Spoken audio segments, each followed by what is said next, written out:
नमस्कार, update India देख रहे हैं आप और मैं हूं दीपक कुमावत। सीकर रोडवेज डिपो में आज एक बड़ा आंदोलन देखने को मिला। यहां सैकड़ों रोडवेज कर्मचारियों ने काली पट्टी बांधकर प्रदेश सरकार की नीतियों के खिलाफ जोरदार विरोध प्रदर्शन किया।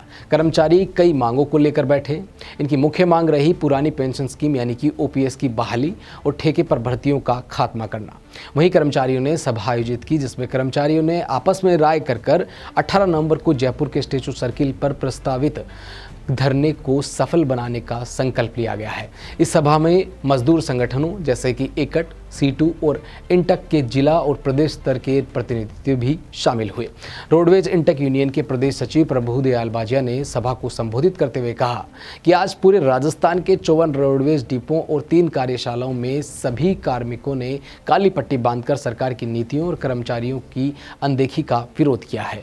यदि 18 नवंबर तक सरकार ने यूनियनों की मांगें नहीं मानी तो एक बड़ा आंदोलन छेड़ा जाएगा। साथ ही उन्होंने कहा कि नई पेंशन स्कीम यानी कि एनपीएस लागू कर सरकार ने रोडवेज स्टाफ का बुढ़ापा खराब करने का पाप किया है। सभा में प्रवक्ताओं ने ठेके पर भर्तियों को भी निशाने पर लिया है। दावा किया है कि इससे स्थानीय रोजगार खत्म हो रहा है और कर्मचारियों के अधिकारों का हनन हो रहा है। अब बात करते हैं ओपीएस और एनपीएस की। इन दोनों में क्या फर्क है? पब्लिक सेक्टर के कर्मचारियों के बीच पुरानी पेंशन स्कीम यानी कि ओपीएस और नई पेंशन स्कीम एनपीएस को लंबे समय से विवाद चल रहा है। सरल शब्दों में समझे तो ओपीएस एक अनिश्चित लाभ वाली पेंशन व्यवस्था है जो 2004 से पहले लागू थी। इससे के तहत कर्मचारी हैं वो मासिक पेंशन उनकी आखिरी सैलरी और सेवा अवधि पर आधारित होती है। नॉर्मली अंतिम वेतन का 50% पेंशन के रूप में मिलना है, जो पूरी तरह से सरकार की जिम्मेदारी होती है। कर्मचारी को कोई योगदान नहीं देना पड़ता। इसका फ़ायदा बुढ़ापे में आर्थिक सुरक्षा, महंगाई के साथ पेंशन में वृद्धि जैसा होता है। वहीं नुकसान है सरकार पर वित्तीय बोझ बढ़ना। अब बात करते हैं नई पेंशन स्कीम की। 2004 में शुरू हुई ये योगदान आधारित पेंशन व्यवस्था है। कर्मचारी और सरकार दोनों मिलकर एक फंड में योगदान देते हैं। कर्मचारी 10%, सरकार 14%। सेवानिवृत्ति पर यह फंड बाजार में निवेश से बढ़ता है और 60% तक निकालने की अनुमति है। बाकी एन्युटी पेंशन में बदल जाता है। इसका फ़ायदा होता है कि बाजार जोखिम के साथ उच्च रिटर्न की संभावना और सरकार का बोझ कम हो जाता है।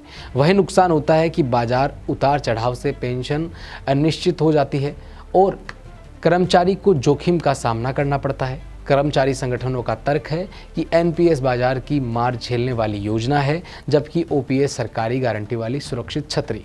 बता दें कि राजस्थान सरकार ने 2023 में ओपीएस बहाल करने का वादा किया था, लेकिन रोडवेज जैसे विभागों में अभी भी एनपीएस लागू है, जिससे असंतोष बढ़ा है। सरकार कब तक इनकी वादों को पूरा करती है, देखने वाली बात यह होगी।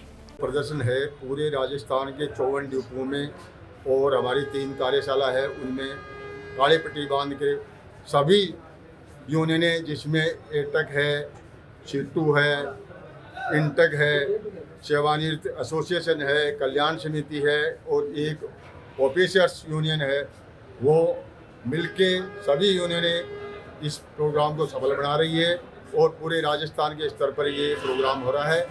या इस प्रोग्राम के बाद में 18 तारीख को जो जयपुर में अभी साथी ने बताया जो हमारा धरना है, उस धरने में तक यदि सरकार नहीं चेतती है तो हम उस धरने के दौरान उस धरने के समापन पर आगे की आंदोलन की रूपरेखा प्रस्तुत करेंगे। और सभी कर्मचारी यूनियनें जो महासंघ है और है शिक्षक संघ है, सबसे मिलकर सबको साथ लेकर हम एक बड़ा आंदोलन राजस्थान में खड़ा करेंगे, जिसके